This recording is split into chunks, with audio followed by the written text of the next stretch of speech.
से धन्यवाद कीर्तन में भाग लेने के लिए। अभी हम लोग मंगलाचरण करते। ओम अज्ञानतिमिरान्धस्य ज्ञानांजन शलाकया चक्षुरुन्मीलितं येन तस्मै श्री गुरुवे नमः। श्री चैतन्य मनोभीष्टं स्थापितं येन भूतले स्वयं रूपकदा मह्यं ददाति स्वपदान्तिकं। वन्देऽहं श्री गुरु श्रीयुतपदकमलं श्री गुरु वैष्णवांच च श्री रूपम साग्र जातम सहगण रघुनाथम वितम तम सजीवम स्वाधेतम सावधूतम परिजम सहितम कृष्ण चैतन्य देवम श्री राधा कृष्ण पादान सहगण ललिता श्री विशाखा वितांत च नम ओम विष्णु पादाय कृष्ण प्रेष्ठाय भूतले श्रीमते भक्ति वेदांत स्वामिन इति नामिने। नमस्ते सारस्वती देवे गौरवाणी प्रचारिणे निर्विशेषा शून्यवादी पाश्चात्य देश तारिणे वांछा कल्पतरुभ्यश्च कृपा सिन्धुभ्येव च पतितानां पावनेभ्यो वैष्णवेभ्यो नमो नमः। नमो महावदान्याय कृष्ण प्रेम पदायते कृष्णाय कृष्ण चैतन्य नाम्ने गौरत्विषे नमः। हे कृष्ण करुणा सिंधु दीन बंधु जगतपते गोपेश गोपिका कांत राधा कांत नमस्तुते। तप्त कांचन गौरांगी राधे वृंदावनेश्वरी विश्वानुसुते देवी प्रणमामि हरिप्रिये। नीलांचल निवासाय नित्याय परमात्मने बलभद्र सुभद्रायां जगन्नाथाय ते नमः। जय श्री कृष्ण चैतन्य प्रभु नित्यानंद श्री अद्वैत गदाधर श्रीवासादि गौर भक्त बिंद मुखम करोति वाचालम पंगुलम गिम यत्किपातमहं वंदे श्री गुरुम दीन तारिणम परमानंद माधवम श्री चैतन्य ईश्वरम। हरे कृष्ण कृष्ण कृष्ण हरे हरे हरे राम राम राम हरे हरे। श्री श्री मंगलाचरण की जय। शिला प्रभुपाद की जय। हरे कृष्णा। आज के इस भागवतम चर्चा में सभी भक्तों का हार्दिक स्वागत है। सभी भक्तों के चरणों में मेरा सादर दंडवत प्रणाम है। गुरु आचार्य परम वैष्णव परम साधुओं की असीम कृपा से हम सब भक्त लोग मिलकर भागवतम के ऊपर चर्चा कर पा रहे हैं। अभी हम कैंटो 7 के 90वें अध्याय में हैं, जिसके अंदर हम चर्चा कर रहे हैं प्रहलाद द्वारा नरसिंह देव का शांत किया जाना और उस शांत के में किस प्रकार उनकी प्रार्थनाएं हैं।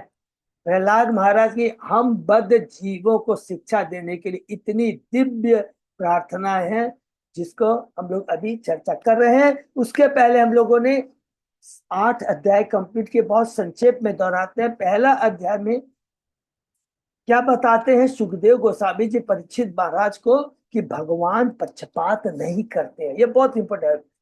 गीता के 90 अध्याय के 29वें श्लोक में भगवान एकदम यही बात कहते हैं कि मैं समभाव रखने वाला हूं और इस चीज को स्थापित करने के लिए बहुत सुंदर ये जो चर्चा हम सुन रहे किसके बीच में, नारद जी और युधिष्ठिर महाराज के बीच ये पूरी चर्चा चल रही है। पूरा पूरा लास्ट तक एकदम 15वें अध्याय तक याद रखेंगे। कितना सुंदर बताते हैं नारद जी युधिष्ठिर का। हर चीज में एक चीज को ध्यान रखेंगे। युधिष्ठिर महाराज भगवान के परम भक्त है, अर्जुन भगवान के परम भक्त है, परीक्षित महाराज भगवान के परम भक्त है। ये जितने भी ये प्रश्न कर रहे हैं ये तो परम भक्त हैं। इनको सब ज्ञात है कि हम बद्ध जीवों को शिक्षा देने के माध्यम से ये प्रश्न कर रहे हैं। तो युधिष्ठिर महाराज प्रश्न कर रहे हैं कि नारद जी से कि शिशुपाल ने इतना बड़ा वो भगवान के चरणों में अपराध किया, भगवान को सदैव गाली देता था, ईर्ष्या करता था, उसकी मुक्ति कैसे हुई। तब कहते हैं नारद जी देखो यही चीज है कि भगवान समदर्शी है, भगवान किसी के प्रति ईर्ष्या नहीं करते हैं। और फिर बताते हैं शिशुपाल के बारे में। बताइए कौन है ये? जय है और दंतवक विजय है। हिरण्यकशिपु कौन है? जय है। हिरण्याक्ष कौन है? विजय। ये दोनों जय विजय भगवान के द्वारपाल हैं। भगवान की योग माया की शक्ति के कारण वो इस भौतिक जगत में आकर कर करके हमें एक शिक्षा देते हैं कि किसको आसुरी प्रवृत्ति कहते हैं और किसी को सुर प्रवृत्ति कहते हैं। आत्मा में कोई भी कलुषिता नहीं होती है। कलुषिता तो हमारी चेतना में होती है, आसुर प्रवृत्ति हमारी चेतना में होती है।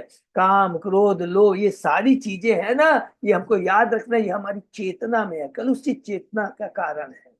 तो ये कह कर करके हिरण्यकशिपु के बारे में बताते हैं, और बताते हैं कि किस प्रकार जो हिरण्यकशिपु है उसने अपने पुत्र के प्रति अपराध किया, उसको कष्ट दिया था। तब युधिष्ठिर महाराज कहते हैं ऐसा क्यों किया, क्यों उसकी शत्रुता थी, और कैसे ऐसा परम भक्त बना, जो कि किसका पुत्र है, हिरण्यकशिपु का। दूसरे अध्याय में हम लोग प्रवेश करते हैं। इसके अंदर में हमने हिरण्यकशिपु के बारे में बहुत डिटेल में पढ़ा। क्या पढ़ा कि जब वो अपने भाई हिरण्याक्ष की मृत्यु से क्रोधित हो जाता है, बदला लेने की भावना आ जाती है। लेकिन देखिए कितना असुर प्रवृत्ति क्या होती है, ज्ञान है लेकिन परिवर्तन नहीं है, विज्ञान नहीं है, अपने हृदय में उसने नहीं उतारा है। इतना सुंदर ज्ञान देता है अपनी माता को, अपने भतीजों को, लेकिन जैसे ज्ञान देता है, हम तीसरे अध्याय में प्रवेश करते हैं, अमर बनने की हेतु की योजना क्या करता है वो, तुरंत वो मंदार पर्वत में चला जाता है, तपस्या करता है। देवता घबरा जाते हैं, ब्रह्मा जी के पास आते हैं, ब्रह्मा जी उनको लेकर कर करके भृगु को और दक्ष को लेकर कर करके जाते हैं हिरण्यकशिपु के पास, और कहते हैं कि उसको तुम्हें क्या चाहिए। वो वरदान मांगता है, एक तो अमर होने का वरदान मांगता है। चौथे अध्याय में हम देखते हैं ब्रह्मांड में हिरण्यकशिपु का आतंक, ब्रह्मा जी एक दुर्लभ वरदान दे देते हैं उसको, उसका दुरुपयोग करके हिरण्यकशिपु पूरे तीनों लोकों में आतंक मचा देता है। देवता चले जाते हैं क्षीर सागर में विष्णु भगवान के पास, और भगवान बहुत सुनते हैं, केवल एक ही बात कहते हैं, बहुत इंपॉर्टेंट बात है कि देखो, जब मेरे परम भक्त प्रहलाद को वो कष्ट देगा, तब मैं अवश्य हिरण्यकशिपु का वध कर दूंगा। बस इतना ही बात कहता है। तो तुरंत युधिष्ठिर महाराज पूछते हैं कि नारद जी, आप ये बताएं हिरण्यकशिपु अपने इतने नेक पुत्र को इतना अधिक कष्ट क्यों दिया। तब शुरू होता है प्रहलाद महाराज के बारे में अध्याय 5 से, ठीक है ना। दूसरे अध्याय से हिरण्यकशिपु के बारे में, दूसरा, तीसरा, चौथा में, पांचवा अध्याय से शुरू हो जाता है, शुरुआत होती है प्रहलाद महाराज के बारे में कि भगवान के परम भक्त है, हिरण्यकशिपु का पुत्र है, 4 पुत्रों में से एक है। शिक्षा के लिए हिरण्यकशिपु ने संड अमरक को रखा है। बहुत चेष्टा करते हैं कि उन्हें राजनीति और आर्थिक में निपुण कर दे, लेकिन नहीं कर पाते हैं। इससे मतलब क्या था, भगवान की भक्ति बड़ी अटल स्थायी होती है। भक्ति इतना हमारे हृदय में, हमारी चेतना में शाश्वत प्रभाव स्थापित करता है। ये बहुत इंपॉर्टेंट चीज है, और भक्ति को कोई रोक नहीं सकता है। किस वातावरण में, देखिए प्रहलाद महाराज असुरों का संग है, असुर परिवार में जन्म हुआ है, असुर उसके शिक्षक है, लेकिन कोई भी उसकी भक्ति को हिला नहीं सकती है। ये शिक्षा हमको मिली है। और उसके बाद में लास्ट में इस 5वें अध्याय के अंदर में हमने पढ़ा कि जब हिरण्यकशिपु तंग आ जाता है तो उसको उठा के फेंक देता है। कल जो चित्र के अंदर हमने देखा, उठा के उसे फेंक देता है। उसके बाद में उससे शिक्षक बोलते हैं कोई घबराने की बात नहीं है, जब बड़ा हो जाएगा तो अवश्य राजनीति और अर्थशास्त्र में निपुण हो जाएगा। ये सोच करके ये सांत्वना उसको दे देता है, और पाठशाला में पुनः पुनः पुनः आ जाते हैं हिरण्यकशिपु। और जब उसके शिक्षक नहीं रहते हैं, अपने सहपाठियों को वो मिल करके कैसे ईश्वर का, भक्ति का ज्ञान देता है। इंपॉर्टेंट बात सबसे पहले जो कहता है हम याद करेंगे, बहुत इंपॉर्टेंट है, पहला श्लोक, यह मनुष्य शरीर अत्यंत दुर्लभ है, 84 लाख योनि के बाद मिलता है। दूसरा क्या कहता है, यह नासवान है, लेकिन इसका मतलब नहीं कि नहीं, नासवान होते हुए भी अर्थपूर्ण है, क्योंकि मनुष्य जीवन में ही भक्ति संपन्न की जा सकती है। हरि बोल। उसके बाद में कहता है, हे मित्रों, मैंने ये दिव्य ज्ञान जो भागवत धर्म का ज्ञान है, मैंने अपने गुरु नारद जी से पूछा, सुना। जैसे ये बात कहते हैं, असुर मित्र कहते हैं, अरे भाई तुम तो सदैव महल में रहने वाले हो, कभी तुम्हें नारद जी का संग कैसे प्राप्त हो गया। तब उसके उत्तर में नारद मुनि प्रहलाद महाराज को कहते हैं, सॉरी युधिष्ठिर महाराज को कहते हैं, 7वें अध्याय में शीर्षक है प्रहलाद ने गर्भ में क्या सीखा। यहाँ बहुत सुंदर से डिटेल में नारद जी युधिष्ठिर महाराज को कहते हैं कि किस प्रकार जब हिरण्यकशिपु तपस्या करने के लिए चला जाता है, इंद्र उसका लाभ उठाना चाहता है, माता कयुधा को कैद कर लेता है, लेकिन नारद जी आकर करके उसे ज्ञान देते हैं, उसे इंफॉर्मेशन दे, सूचना देते हैं। अरे तुमको मालूम है कयाधु के घर में भगवान का परम भक्त है, जैसे ही देखिए सात्विक विचार का है, कौन? इंद्र देवता सान, तुरंत खाली उसको छोड़ते नहीं है। देखिए याद रखेंगे, बहुत इंपॉर्टेंट चीज है। माता के युद्ध की प्रदीक्षिणा करते हैं, देखिए वो भी कितना सम्मान देते हैं भक्त को।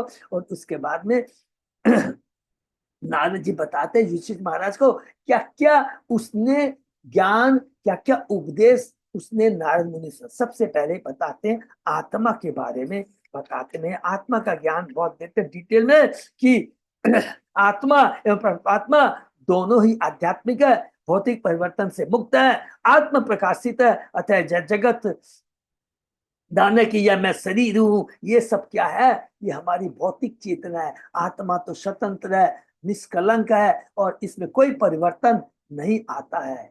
आत्मा के बारे में उसके बाद एक बहुत सुंदर शिक्षा देते हैं, बहुत ध्यान से सुनेंगे।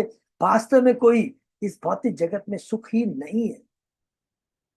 दुख कब आरंभ होता है? सुख की बात नहीं बोलते हैं, कहते हैं दुख कब आरंभ होता है? जब हम सुख, इस भौतिक जगत में सुख पाने की चेष्टा करते हैं, उस दिन से हमारा दुख आरंभ हो जाता है। और यदि हम जिस दिन भक्ति करना शुरू कर देते हैं, धीरे धीरे दुख का निवारण होता चला जाता है। इसलिए ये मेरे प्रिय भक्तों, तुम्हें भगवान की भक्ति करनी चाहिए।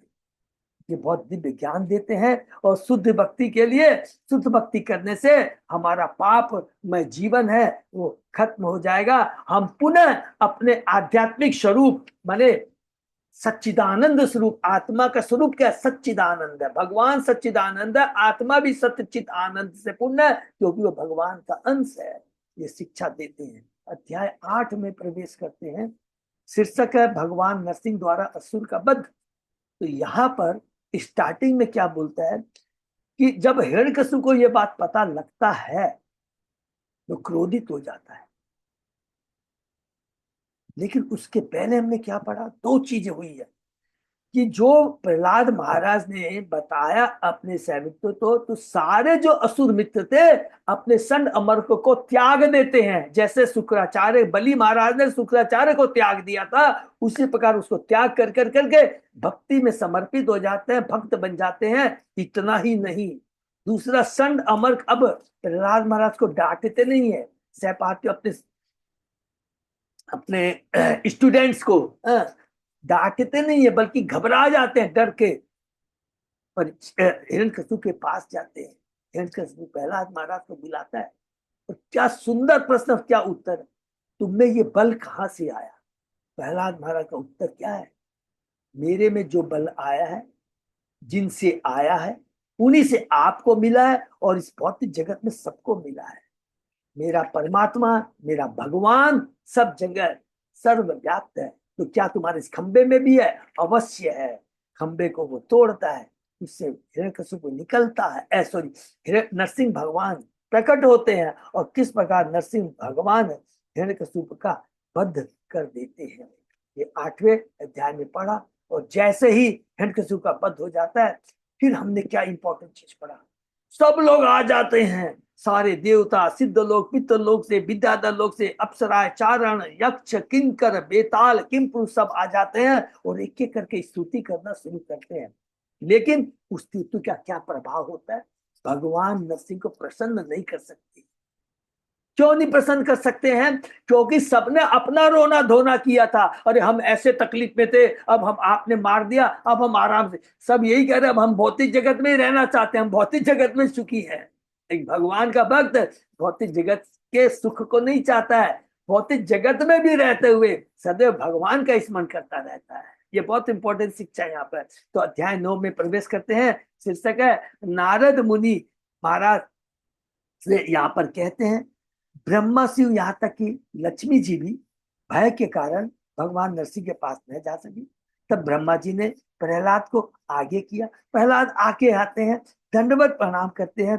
भगवान अपने भक्त प्रहलाद को उठाते हैं और उसके मस्तक पर अपना हाथ रख देते हैं और उन्हें दिव्य ज्ञान का प्रदान होता है, दिव्य ज्ञान प्रदान होता है। और अब प्रहलाद महाराज अपना स्तुति करना शुरू करते हैं, फिर से रिपीट करते हैं जो भी हमने पहली स्तुति। कहते हैं कि देखिए, सारे बड़े बड़े देवता आपको पसंद नहीं कर पाए। यह है एक भक्त की क्या बोलते हैं, नम्रता, विनम्रता। क्या बोलता है कि मैं तो असुर योनि में उत्पन्न हुआ, तो मेरे में क्या योग्यता हो सकती है जब बड़े बड़े देवता आपको पसंद नहीं करते। पहला ये चीज कहता है। फिर दूसरी बात क्या कहता है, इस भौतिक ब्रह्मांड की जो भी संपत्ति है, सौंदर्य है, तपस्या है, शिक्षा है, कीर्ति, ज्ञान, शारीरिक बल, भगवान को पसंद नहीं कर सकती।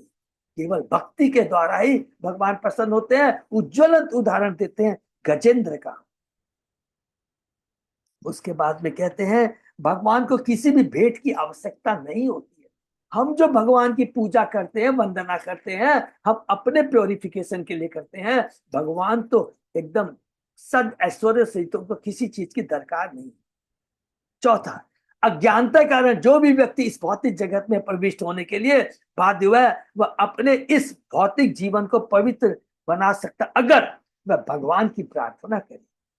हे भगवान, आपका इस भयानक रूप में प्राकृतिक शांत हुआ। फिर दूसरी बात क्या कहते हैं कि ये भगवान आपका ये जो भयानक रूप है, ये असुरों को भयानक लगता है, लेकिन भगवान के भक्तों के लिए तो ये शांत सुखाय है और ये हमारे कल्याण के लिए है, ब्रह्मांड की रक्षा के लिए है।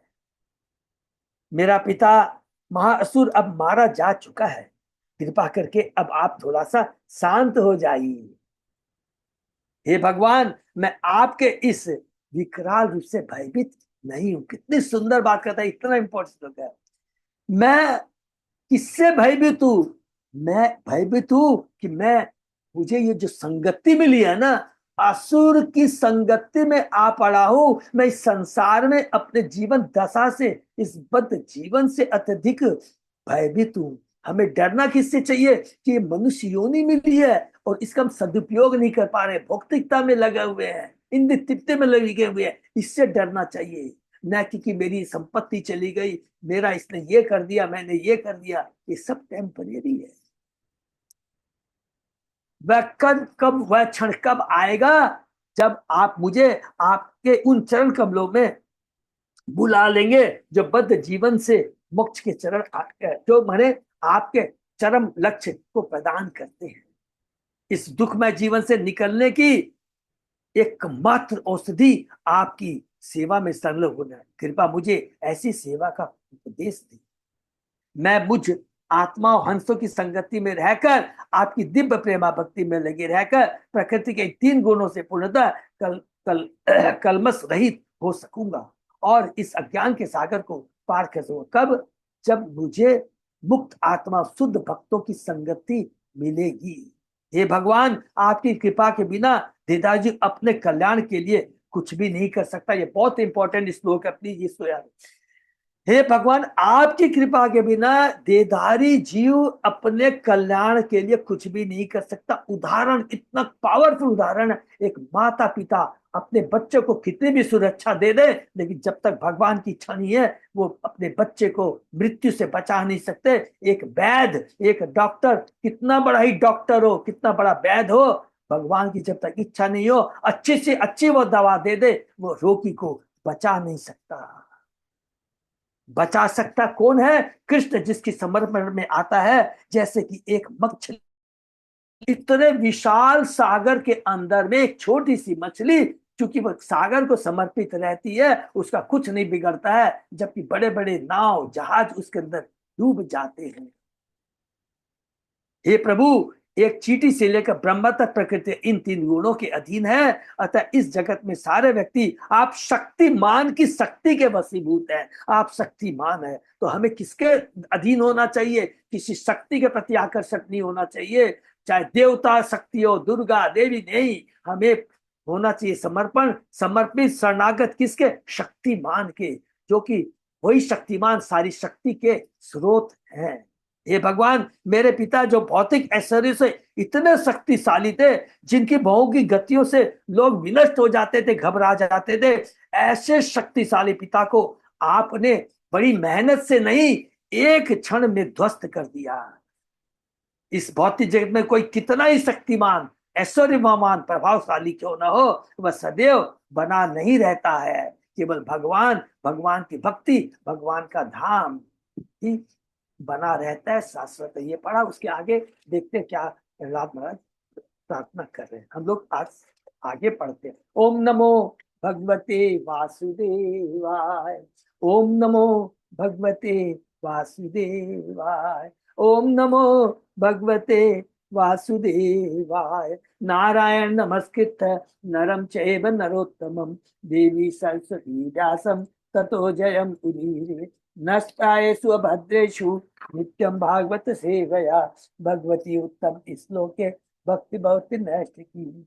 कृष्णाय वासुदेवाय देवकी नंदनाय च, नंद गोप कुमाराय गोविंदाय नमो नमः। आराधे भगवान भजेश तनय, ततदाम वृंदावनम, रमया काचित उपासना, व्रजवधु वर्गेय कल्पिता। श्रीमद्भागवतम प्रमाणम अमलम प्रेमा पुमर्तो महान, श्री चैतन्य महाप्रभो मतमिदं तत् आदरो न पर। हरे कृष्ण कृष्ण कृष्ण हरे हरे, हरे राम राम राम हरे हरे। कैंटो 7 अध्याय 9 चैप्टर प्रहलाद और नरसिंह देव का सांख्य जाना, श्लोक नंबर 24। बहुत बहुत धन्यवाद अच्युत अजय दास को। तस्मात् अमुतनु भिताम अहमाशिषो अज्ञ, आयुश्रियम विभवो विभवो इंद्रिय आविरिंच्यात। नेच्छामि ते विलुलितान् उरुविक्रमेण, कालात्मना उपनय माम निज भृत्य पाशर्वम्।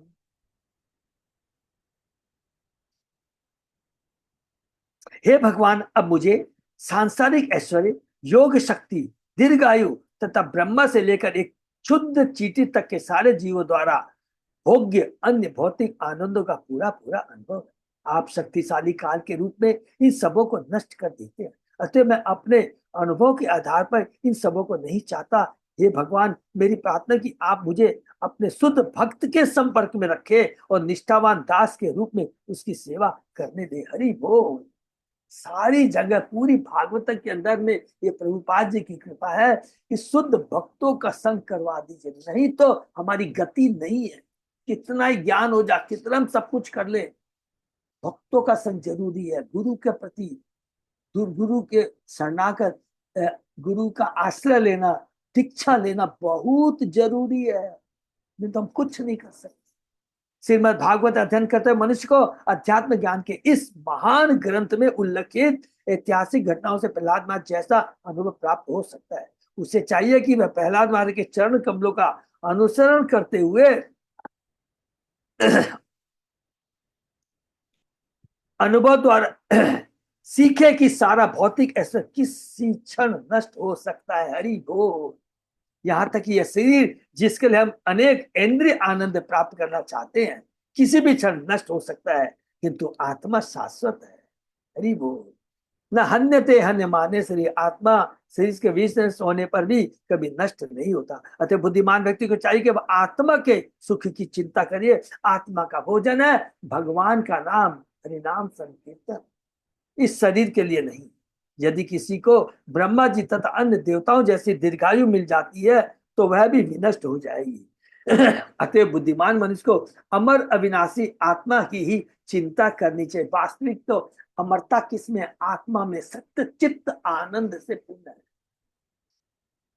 मनुष्य को आत्मरक्षा के लिए शुद्ध भक्ति शरण ग्रहण करनी चाहिए। आत्मरक्षा मीन्स आत्मा के कल्याण के लिए शुद्ध भक्ति शरण ग्रहण करनी चाहिए। इसलिए नरोत्तम दास ठाकुर कहते हैं, छाड़िया वैष्णव सेवा निस्तार पाए छे के बाद। यदि कोई अपने आप को प्रकृति के थपेड़ों से बचाना चाहता है तो उसे कृष्ण भावनित होना चाहिए और कृष्ण को पूरी तरह समझने का प्रयत्न करना चाहिए।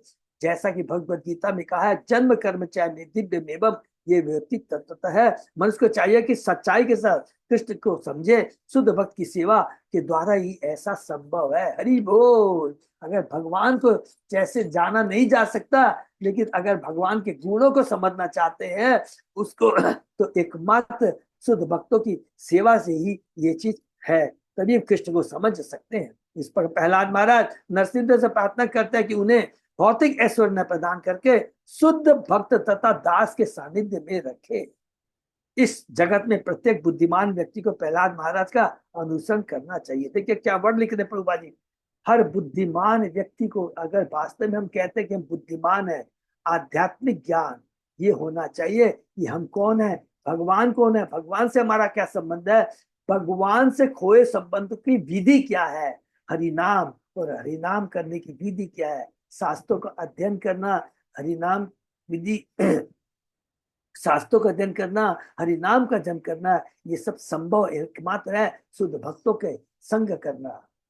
क्लियर यहाँ पर लिखा है, महाजनों ये न गतः सपंथा। पहला अपने पिता के द्वारा छोड़ी गई संपत्ति का भोग नहीं चाहते थे, अपितु वे भगवान के दास का दास बनना चाहते थे। उन्होंने उस मोहमय मानव सभ्यता का तिरस्कार किया जो भौतिक उन्नति द्वारा सुख के लिए प्रयत्नशील रहती है। उनके चरण चिन्हों पर चलने वाले भक्त भी ऐसा ही करते हैं। देखिए बहुत सुंदर चीज है। भौतिक ऐश्वर्य विभिन्न प्रकार के, देखिए क्या क्या है भौतिक ऐश्वर्य। शास्त्रों में भुक्ति माने भौतिक ऐश्वर्य, स्वर्ग तक जाना। मुक्ति भौतिक जगत से छुड़ा का माने ब्रह्म ज्योति में मिल जाना। तथा सिद्धि, अष्ट सिद्धि, ये सारी चीजें भौतिक है। ब्रह्म ज्योति में मिल जाना भी देखिए। भुक्ति का अर्थ है श्रेष्ठ पद पर स्थित होना, यथा स्वर्ग लोक में देवताओं का पद, जहां मनुष्य भौतिक इंद्रिय तृप्ति का सर्वाधिक भोग कर सकता है। ये तो हो गया भुक्ति। मुक्ति का अर्थ है भौतिक उन्नति से ऊब कर भगवान एकाकार होने की इच्छा, ब्रह्म ज्योति में विलीन होने की इच्छा।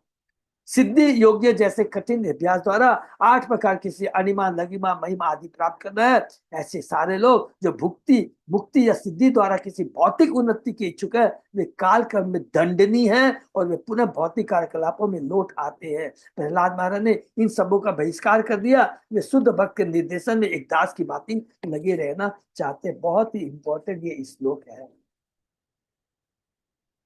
कुत्तासि सुति सुखा मृग तृष्ण रूपा क्वेदम कलेवरम अशेष भुजाम विरोह निर्विद्यते न तु जनो अपि इति विद्वान कामानलम मधुलभे समयन दुरापे। इस भौतिक जगत में प्रत्येक जीव कुछ न कुछ भावी सुख की कामना करता है, जो मरुस्थल में मृग मरीचा के समान है। हरि बोल। भला मरुस्थल में जल का, दूसरे शब्दों में इस भौतिक जगत में सुख का। जहां तक इस शरीर की बात है, इसका मूल्य ही क्या है, यह विभिन्न रोगों का स्रोत मात्र है। तथा कि दार्शनिक, विज्ञानी, राजनीतिक इसे भली बात जानते हैं, फिर भी ये क्षणिक सुख की आकांक्षा रखते हैं। देखिए ज्ञानी को मालूम है, सबको मालूम है, दार्शनिक, फिर भी ये क्षणिक सुख की आकांक्षा रखते हैं। सुख प्राप्त कर पाना अत्यंत कठिन है, लेकिन वे अपनी इंद्रियों को वश में न रख पाने के कारण भौतिक जगत के तथाकथित सुख के पीछे दौड़ते हैं और यही निष्कर्ष तक कभी तक और सही निष्कर्ष तक कभी नहीं पहुंच पाते। बहुत इंपॉर्टेंट बात कहते हैं, हम सुख की चेष्टा करते हैं, लेकिन ये ज्ञान नहीं है कि वास्तव में सुख कैसे मिल सकता है। जितने भी बड़े ज्ञानी दार्शनिक है, वैज्ञानिक है, क्यों नहीं मिल सकता?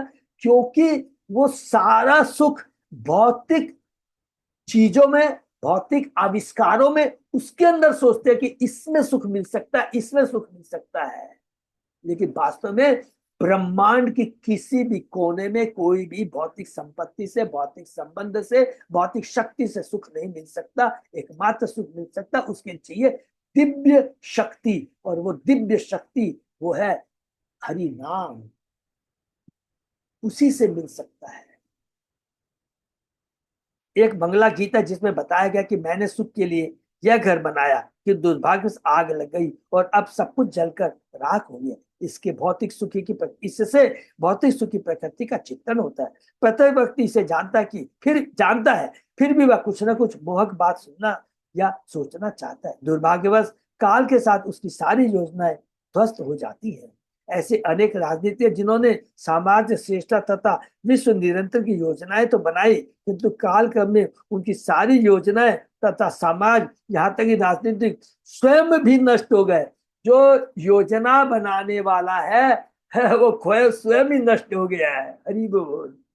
प्रत्येक व्यक्ति को प्रहलाद महाराज से यह शिक्षा ग्रहण करनी चाहिए कि हम किस प्रकार इन दिव्यों के लिए शारीरिक अभ्यासों के द्वारा तथा सुख में लगे रहते हैं। हम सभी योजनाएं बनाते हैं जो बार बार ध्वस्त होती रहती है, अतः मनुष्य को चाहिए कि ऐसी योजना बनाना छोड़ दे। हरि बोल।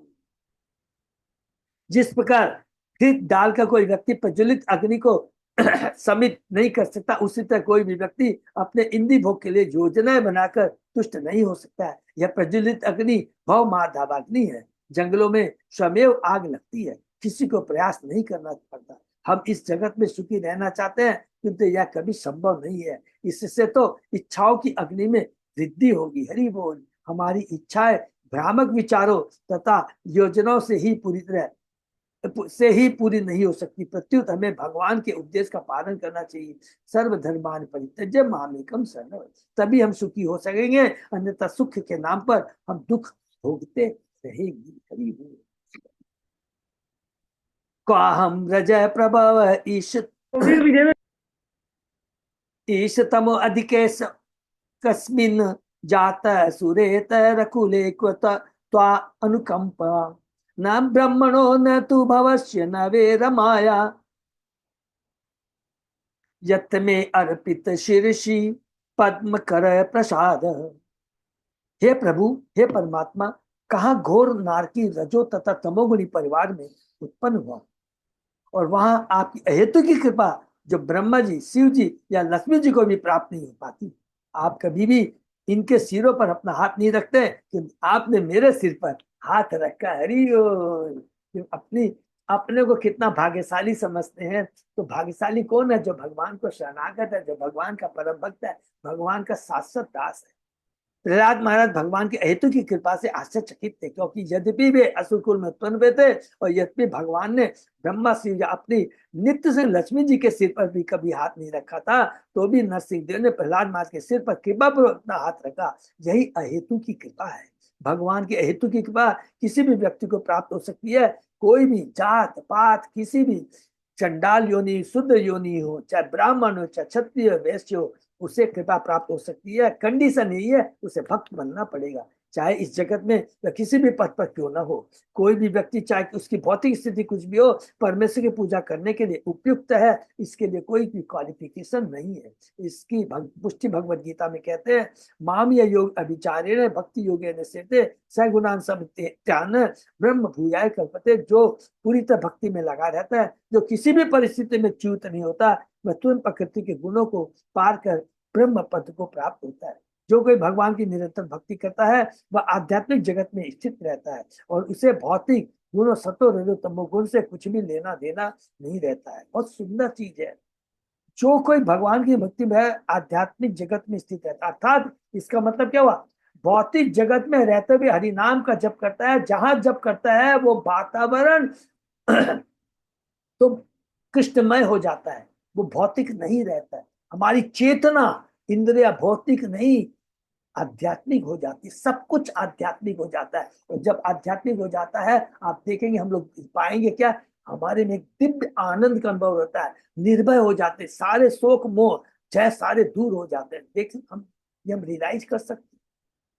क्योंकि प्रहलाद महाराज आध्यात्मिक पद पर स्थित है, अतः उन्हें अपने इस शरीर से कुछ भी लेना देना नहीं था, जो रजो तमो गुणों से उत्पन्न था। रजो तथा तमो गुणों से के लक्षण से भागवत में काम क्रोध लोभ के रूप में तदा रजत तमो भावा काम लोभादयश्च। ये भक्त होने के कारण प्रहलाद महाराज ने अपने पिता से उत्पन्न अपने शरीर को रजो तथा तमोगुणी माना, लेकिन चूंकि वे भगवान की सेवा में लगे हुए थे, अतः उनके शरीर का संबंध इस भौतिक न था। शुद्ध वैष्णव का शरीर इस जीवन में आध्यात्मिकृत होता है। हरि बोल।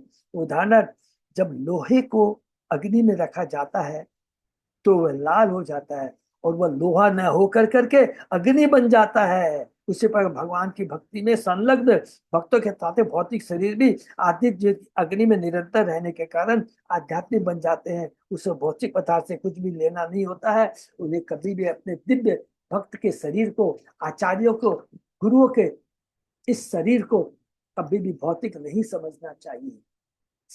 मध्वाचार्य की टिप्पणी की ब्रह्मांड जननी लक्ष्मी जी को वैसी कृपा प्राप्त नहीं हो पाई जैसी प्रहलाद महाराज को प्रदान की, क्योंकि यद्यपि लक्ष्मी जी परमेश्वर की नित्य संगिनी, किंतु भगवान अपने भक्तों पर अधिक कृपालु रहते हैं।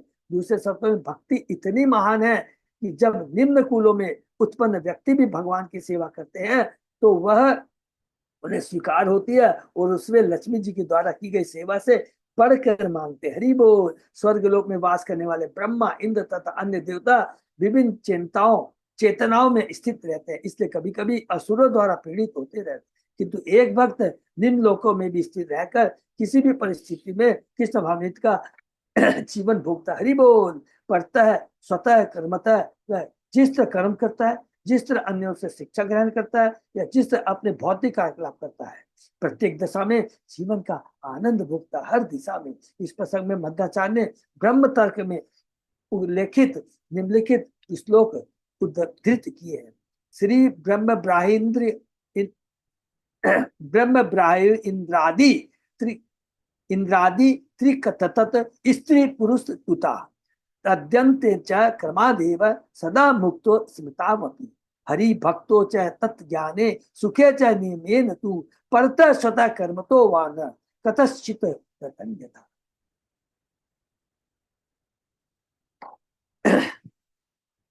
नेशा परावर मति भवतो ननु स्यात् जंतो यथा आत्सुदो जगत तथापि सन सेवया सुर तरो इव ते प्रसाद सेवा अनुरूपम उदयो न परावरत्वम। हे भगवान, आप सामान्य जीवों की तरह मित्र तथा शत्रु एवं अनुकूल तथा प्रतिकूल के मध्य भेदभाव नहीं करते, क्योंकि आप में ऊंच नीच की कोई भावना नहीं है। फिर भी आप सेवा के स्तर के अनुसार ही आशीष प्रदान करते हैं। ठीक उसी प्रकार जिस प्रकार कल्प वृक्ष इच्छाओं के अनुसार ही फल देता है और ऊंच नीच में भेदभाव नहीं बरतता। भगवद गीता में भगवान स्पष्ट कहते हैं, ये पथा माम प्रपद्यन्ते तां तहस्व भजाम्यहम्।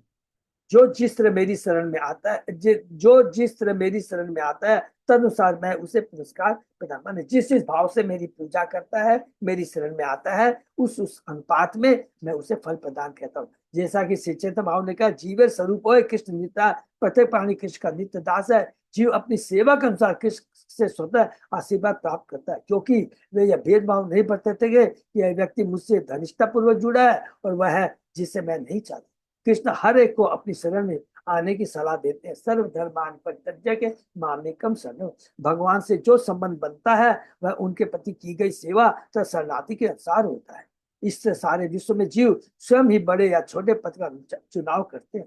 यदि कोई यह चाहता है कि भगवान उसे कुछ दे तो वह अपनी इच्छा अनुसार आशीर्वाद प्राप्त करता है। यदि वह चाहता है कि स्वर्ग लोक में स्थान प्राप्त करे तो उसे वह स्थान मिलता है, और यदि वह पृथ्वी पर ही सूकर के रूप में बना रहता चाहता तो भी भगवान उसकी इच्छा पूर्ति करते हैं। अतः मनुष्य का पद उसकी इच्छाओं से निश्चित होता है। हमारे जीवन में उच्च या नीच पदों के लिए भगवान उत्तरदायी नहीं है। ये तो हमारी चेतना के ऊपर करता है, हमारी कि हमें भौतिक चीजें चाहिए या भगवान की भक्ति चाहिए। भगवद गीता में भगवान कहते हैं, यान्ति देवता देवान पितृ यान्ति पितृवता भूतानि यान्ति भूतेजा यान्ति मध्याजिनोपि पाप। कुछ लोग स्वर्गलोक जाना चाहते हैं, कुछ पितृलोक, और कुछ इसी धरती पर बने रहना चाहते हैं। किंतु यदि कोई भगवत धाम जाने का इच्छुक है तो उसे वहां भेज दिया जाता है। हरि बोल। किसी विशेष भक्त की मांगों के अनुसार भगवत कृपा से उसे फल प्राप्त होता है। अतः यह सोचकर भेदभाव नहीं बरतती यह व्यक्ति मेरे अनुकूल है और यह मेरे अनुकूल नहीं है, अपितु वे हर एक की इच्छा पूर्ति करते हैं। अतएव शास्त्रों का आदेश है, ये बहुत इंपॉर्टेंट, जो गीता कैंटो 2 के 30 अध्याय में हमने पढ़ा था। काम सर्व कामो व मोक्ष काम उदार दी तीव्रेण भक्ति योगेन यजेत पुरुषम परम। कोई चाहे निष्काम हो या सकाम या मुक्ति प्राप्त करने का इच्छा हो, हर एक सामने होती है, सभी तरह से भगवान की पूजा करें। ये बहुत इंपॉर्टेंट श्लोक है। हम बद्ध जीव हैं, भौतिक इच्छाएं हो सकती है, भुक्ति की, मुक्ति की, सिद्धि की, किसी चीज की भी इच्छा हो सकती है। तो जाना किसके पास चाहिए? माँ के पास जाना चाहिए, पिता के पास जाना चाहिए। उनके पास जाने से क्या है, वो आपको गोद में बैठा देंगे और हम जो चाहते हैं वो नहीं देंगे, उतना ही वही चीज देंगे आपको। हमें दुत्कारेंगे नहीं, बोलेंगे ठीक है तुम ये चीज लो, लेकिन साथ में ये भी बताएंगे कि देखो ये चीज अच्छी नहीं है, अच्छी ये चीज नहीं है, ये आइसक्रीम अच्छी नहीं है, तुमको बुखार है, सारी चीजें बताते हैं। तो उससे धीरे धीरे क्या होता है कि हम एक बार लेते भी हैं, लेकिन नहीं मेरे माता पिता ने कहा था ये चीज अच्छी नहीं है, तो तुरंत धीरे धीरे हम उसको छोड़ देते हैं। लेकिन व्यापारी देवता के पास जाएंगे, वो ये शिक्षा नहीं देंगे, वो अच्छा पैसा दो और चीज लेके जाओ, चाहे आपको नुकसान करेगी या अच्छा करेगी, वो इसका नहीं सोचते। ये फर्क है, इसीलिए ये इंपॉर्टेंट श्लोक है, अकाम सर्व कामो वा मोक्ष कर्म। एवं जनम निपतितम प्रभावा हि कूपे कामाभिकामम अनुय प्रपतन प्रपतन प्रसंगात् कृत्वा आत्मसात सुर ऋषिणा भगवन् गृहीत सोहम कथम नु विसजते तव भृत्य सेवाम।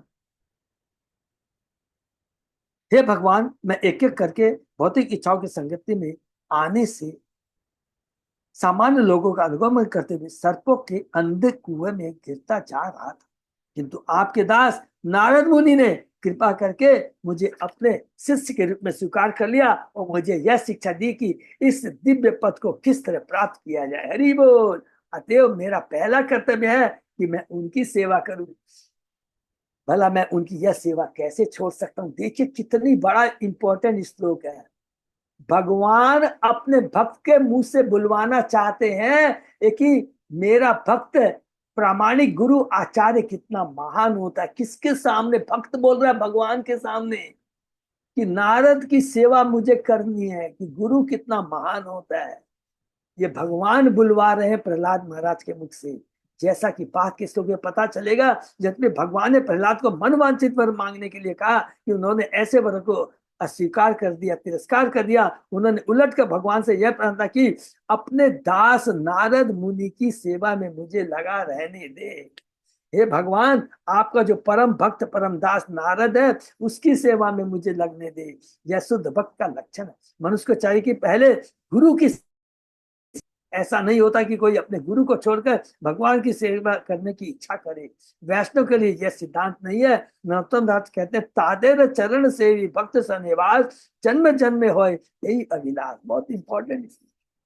मनुष्य को सीधे भगवान की सेवा करने उत्सुक नहीं होना चाहिए। श्री चैतन्य महाप्रभु ने उपदेश है कि मनुष्य को चाहिए कि वह भगवान का दासुना दास, गोपी भर्तु पद कमल दासा दास है। भगवान तक पहुंचने की यही विधि है। पहले गुरु की सेवा की जानी चाहिए, जिससे उनकी कृपा से भगवान की सेवा से निकट जाया, भगवान की सेवा के निकट जाया। रूप गोस्वामी को शिक्षा देते चेतन बाबू ने कहा था, गुरु कृष्ण प्रसादे पाए भक्ति लता दी। गुरु कृष्ण प्रसादे पाए भक्ति लता दी। गुरु की कृपा से और फिर उसके बाद में कृष्ण की कृपा से भक्ति का बीज प्राप्त किया जा सकता है। इसीलिए पहले कृष्ण गुरु नहीं आया, क्या आया? गुरु कृष्ण प्रसादे, प्रसादे माने कृपा, पाए भक्ति लता बीज। पहले गुरु को प्रसन्न करने का प्रयत्न करना चाहिए और तब भगवान को प्रसन्न करने का प्रयत्न होना चाहिए। विश्वनाथ चक्रवर्ती ठाकुर भी कहते हैं, यस्य प्रसादा भगवत प्रसाद। मनुष्य को ज्ञान द्वारा भगवान को प्रसन्न करने का प्रयास नहीं करना चाहिए, पहले उसे गुरु की सेवा करने के लिए तैयार होना होगा। और जब वह योग्य बन जाएगा तो उसे भगवान की प्रत्यक्ष सेवा करने का स्वतः अवसर प्राप्त होगा। अतः प्रहलाद महाराज ने प्रस्ताव रखा कि उन्हें नारद मुनि की सेवा में लगे रहने दिया जाए। यही सही निष्कर्ष है। अतः उन्होंने कहा, सोहम कथम नु विशदे तब वृत्त सेवा। भला मैं अपने उन गुरु की सेवा करना कैसे त्याग सकता, जिन्होंने इस तरह से कृपा किया कि मैं आपको अपने समक्ष दे रहा हूं। मैं ये आपका कृपा प्राप्त कर रहा हूं, इसमें वास्तविक कृपा मेरे गुरु नारद जी की है। पहले बार ने भगवान से प्रार्थना की, मैं अपने गुरु नारद की सेवा में लगूं। मत प्राण रक्षम अनंत पितु बधच्च मन्ये स्वभृत्य ऋषिवाक्यम ऋतं विधातुम खगम प्रगृह्य यत् अवोचत असत विधित्सु त्वामीश्वरो मत अपरो अवतु कम हरामि। हे भगवान, हे दिव्य गुणों के असीम आगार, आपने मेरे पिता हिरण्यकशिपु का वध किया है और मुझे उनकी तलवार से बचा लिया। उन्होंने अत्यंत क्रोध होकर कहा था, यदि मेरे अतीत कोई परम नियंता है तो वह तुम्हें बचाए। अब मैं तुम्हारे सिर को तुम्हारे सिर से काट कर अलग कर दूंगा। कहते हो मैं सोच रहा हूँ कि मुझे बचाने तथा उन्हें मारने दोनों ही में आपने अपने भक्तों के वचन को सत्य करने के लिए ही कर्म किया है। इसका कोई अन्य कारण कितना बढ़िया, कितना। अतः मैं सोच रहा हूं कि मुझे बचाने तथा उन्हें मारने दोनों ही में आपने अपने भक्त के वचनों को सत्य करने के लिए ही कर्म किया। हरि बोल। इसका कोई अन्य कारण नहीं। इसीलिए कहते हैं भगवान समदर्शी हैं। खाली हमारी चेतना में, समझ में फर्क है। हम सोचते हैं भगवान ने इसको मारा तो इसके संग में इसको दंड दिया। नहीं, दोनों कृपा है भगवान की। सम्मोहम सर्वभूतेषु न मे द्वेषु अस्ति न प्रिय ये भजन्ति तु माम भक्त्या मई ते तेषु चाप अहम।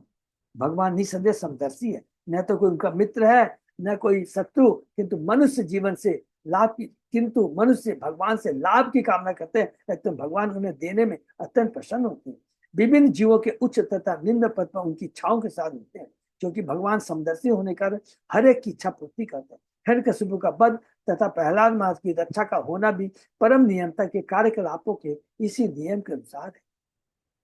जब प्रहलाद की माता कयादु नारद मुनि के संरक्षण में थी तो उन्होंने अपने पुत्र की शत्रु से रक्षा की प्रार्थना की थी, प्रार्थना भी की, और तब नारद मुनि ने आश्वासन दिया था कि प्रहलाद की शत्रु के हाथों से सदैव रक्षा होती रहेगी। अतः जब हिरण्यकशिपु प्रहलाद का वध करने जा रहा था तो भगवान ने भगवद गीता में किए गए अपने वचन की पूर्ति करके कौन्तेय प्रति जानी न में भक्त परिस्थिति, गीता के 90 जाके 31 बहुत इंपॉर्टेंट श्लोक है, तथा नारद के वचनों को सिद्ध करने के लिए प्रहलाद महाराज को बचा लिया। नारद ने क्या कहा था, हे माता तुम्हारे पुत्र का कुछ नहीं होगा, तो नारद के वचनों को पूरा किया। और भगवान कहते हैं कि मेरे भक्त कभी विनष्ट नहीं होता है, तो भगवान ने हिरण्यकशिपु से प्रहलाद महाराज को बचा लिया तथा नारद के वचनों सत्य सिद्ध करने के लिए प्रहलाद महाराज को बचा लिया। भगवान एक करने से कई उद्देश्यों की पूर्ति करते हैं, इसीलिए भगवान को क्या कहते हैं, अद्भुत कर्मणा कहते हैं। अर्थात एक जब वो एक कार्य से 10 उद्देश्यों की पूर्ति करते हैं। इस हिरण्यकशिपु का वध प्रहलाद तथा प्रहलाद की रक्षा का एक साथ कार्य भगवान के भक्त की सत्यता तथा भगवान की स्वामी भक्ति को सिद्ध करने के लिए किए गए। भगवान अपने भक्तों की इच्छाओं को पूरा करने के लिए कार्य करते हैं, अन्यथा उन्हें कुछ भी करने की आवश्यकता नहीं है। जैसा कि वैदिक भाषा में कहा गया, न तस्य कार्य करन न विद्यते। भगवान को सब कुछ नहीं करना पड़ता, क्योंकि उनकी विभिन्न शक्तियां सब कुछ करती है। पराशर शक्ति विविधेव सुवेदे। भगवान की विभिन्न शक्तियां हैं जिनके द्वारा सब कुछ संपन्न होता है। अतएव जब वे स्वयं कुछ करते हैं तो वह केवल अपने भक्तों को प्रसन्न करने के लिए होता है। भगवान भक्त वत्सल कहलाते हैं क्योंकि वे अपने सेवक पर अत्यधिक कृपा करते हैं। हरि बोल। एकत्व में जगतो एतम अमुष्ययत्व आदि अंतयो पृथक अवश्यसी मध्यतः च सृष्ट्वा गुण व्यक्तिकरं निज मायया इदं नानैव ते अवसित तत् अनुप्रविष्ट। हे भगवान, अकेले आप ही अपने आप को विराट जगत के रूप में प्रकट करते हैं, क्योंकि आप सृष्टि के पूर्व विद्यमान थे, संसार के बाद भी विद्यमान रहते हैं और आदि तथा अंत के बीच में पालक है। ब्रह्मा जी को भगवान ने जो चतुश्लोकी भागवतम कहा था, उसका ये यहाँ पर बता रहे हैं कि मैं सृष्टि के पूर्व भी विद्यमान था और मैं ही सृष्टि करता हूँ। सृष्टि जब उससे में था और उसके बाद भी विद्यमान रहता हूँ। यह सब प्रकृति के तीनों गुणों की क्रिया प्रतिक्रिया के माध्यम से आपकी बहिरंगा शक्ति द्वारा किया जाता है। अतः भीतर तथा बाहर जो कुछ भी विद्यमान है वह केवल आप है। हरि बोल। जैसा कि ब्रह्म संहिता में कहा गया है, एको अपि असो रचितुम जगदंड कोटि यत शक्ति अस्ति जगत जगदंड चया यत अंतः अंडांतस्थ परमाणु चया अंतरस्थ गोविंदम आदि पूर्वम तमहम भजामि। मैं उन गोविंद भगवान की पूजा करता हूँ जो अपने अंश के द्वारा प्रत्येक ब्रह्मांड तथा प्रत्येक वस्तु, प्रत्येक परमाणु तक में प्रवेश करते हैं और इस प्रकार अपनी अनंत शक्ति को सारी सृष्टि में प्रकट करते हैं। इस विराट जगत की सृष्टि करने के लिए गोविंद भगवान अपनी भयंकर शक्ति का विस्तार करते हैं और इस प्रकार वे ब्रह्मांड की प्रत्येक वस्तु के भीतर, यहाँ तक परमाणु में भी प्रविष्ट कर जाते हैं।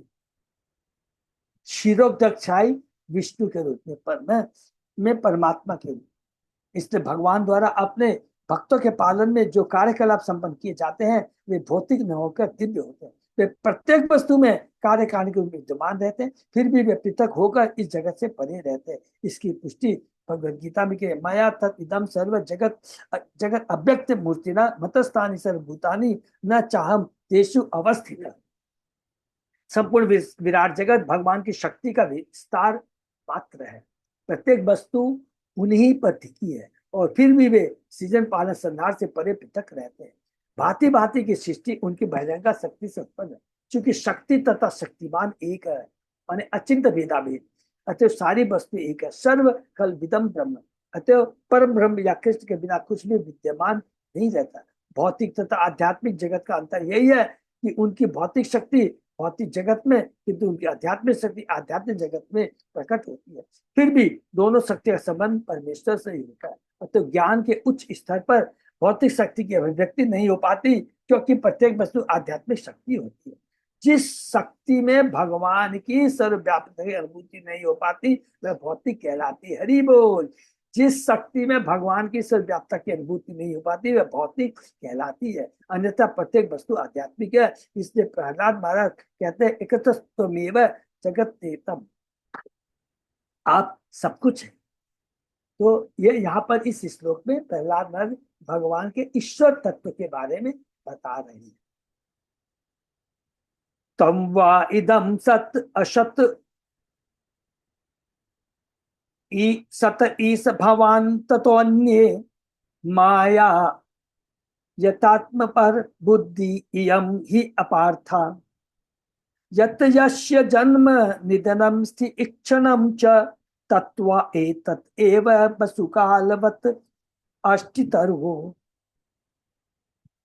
हे भगवान, हे परमेश्वर, यह समग्र सृष्टि आपके द्वारा उत्पन्न है और विराट जगत आपकी शक्ति का परिणाम है। यद्यपि संपूर्ण ब्रह्मांड आपके अतिरिक्त अन्य कुछ नहीं है, फिर भी आप अपने को उससे पृथक रखते हैं। मेरा तथा तुम्हारा की धारणा निश्चय एक प्रकार का मोह माया है, क्योंकि प्रत्येक वस्तु आपसे उद्दित होने के कारण आपसे भिन्न नहीं है। निसंदेह विराट जगत आपसे अभिन्न है और संहार भी आपके द्वारा ही किया जाता है। आप तथा ब्रह्मांड के बीच का संबंध बीज तथा वृक्ष अथवा सूक्ष्म कारण तथा स्थूल अभिव्यक्ति के कारण उदाहरण के द्वारा प्रस्तुत किया जा सकता है।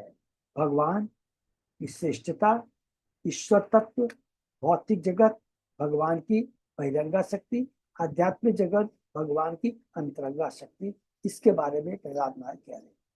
भगवद गीता में भगवान कहते हैं बीजम आम सर्वभूतानां विद्धि पार्थ सनातन। ये पाठ पिता पुत्र तुम ये जान लो कि मैं सारे जीवों का मूल बीज हूँ। वैदिक में कहा गया ईशावास इदम सर्वं यतो वा इमानि भूतानि जायन्ते तथा सर्व खल विदम ब्रह्म। यह सारी वैदिक सूचना बताती है कि केवल एक ईश्वर है और उसके अतिरिक्त कुछ भी नहीं है, अर्थात एकमात्र कृष्ण ही शक्तिमान है। मायावादी विचारक इसकी व्याख्या अपने ढंग से करते हैं, लेकिन भगवान इस सत्य पर बल देते हैं कि वे सब कुछ होते हुए भी प्रत्येक वस्तु से पृथक रहते हैं। यही श्री चैतन्य महाप्रभु का दर्शन अचिंत भेदाभेद तत्व कहलाता है। प्रत्येक वस्तु एक परमेश्वर है, फिर भी प्रत्येक वस्तु उनसे भिन्न। एकत्व तथा भेद की यही विचारधारा है। यहाँ पर वस्तु कालबद्ध अष्टतर्वों का उदाहरण दिया गया है, जिसे समझना आसान है। प्रत्येक वस्तु काल में विद्यमान है और फिर भी काल की विभिन्न अवस्थाएं यथा वर्तमान, भूत तथा भविष्य, ये तीनों एक है। प्रतिदिन हमें काल का अनुभव प्रातः, दोपहर, संध्या के रूप में होता रहता है। तो यद्यपि प्रातः दोपहर से भिन्न है और दोपहर संध्या से भिन्न, फिर भी उन्हें एक माना जाता है। काल भगवान की शक्ति है, लेकिन भगवान इस काल से पृथक रहते हैं। प्रत्येक वस्तु का सृजन, पालन तथा संहार काल द्वारा होता है, लेकिन भगवान का तो न आदि है और न अंत। वे नित्य शाश्वत है। प्रत्येक वस्तु वर्तमान, भूत तथा भविष्य काल की इन अवस्थाओं से लेकर के गुजरती है, फिर भी भगवान सदैव वही रहते आए। इस तरह निस्संदेह भगवान तथा विराट जगत में अंतर है, किंतु वस्तुतः ये पृथक नहीं है। क्या है? अचिंत भेदा भेद, अर्थात सिंपल चीज समझना है। एक ही चीज प्लीज करेंगे, इसमें कोई भी कर। शक्तिमान और शक्ति, सूर्य, सूर्य की रोशनी, सूर्य शक्तिमान, सूर्य की रोशनी शक्ति।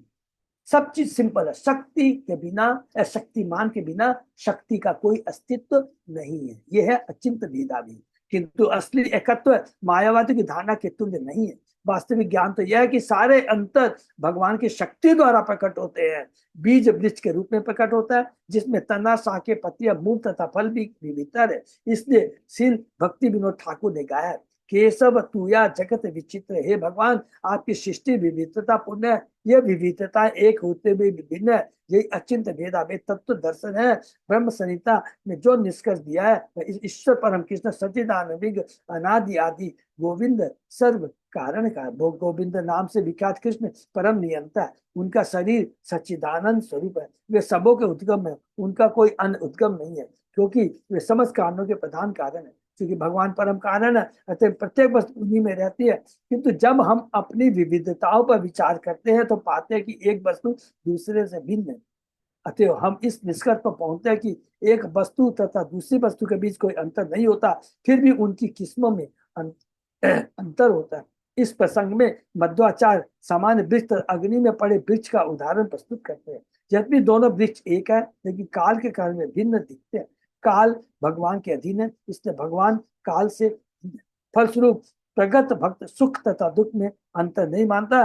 जैसा कि भगवत गीता में कैंटो 10 के 14 अध्याय के 14 में ब्रह्मा जी भगवान से प्रार्थना करते हुए कहते हैं, तते अनुकंपा सुभिक्ष मानो भुंजान एवात्मचिदम विपाकम।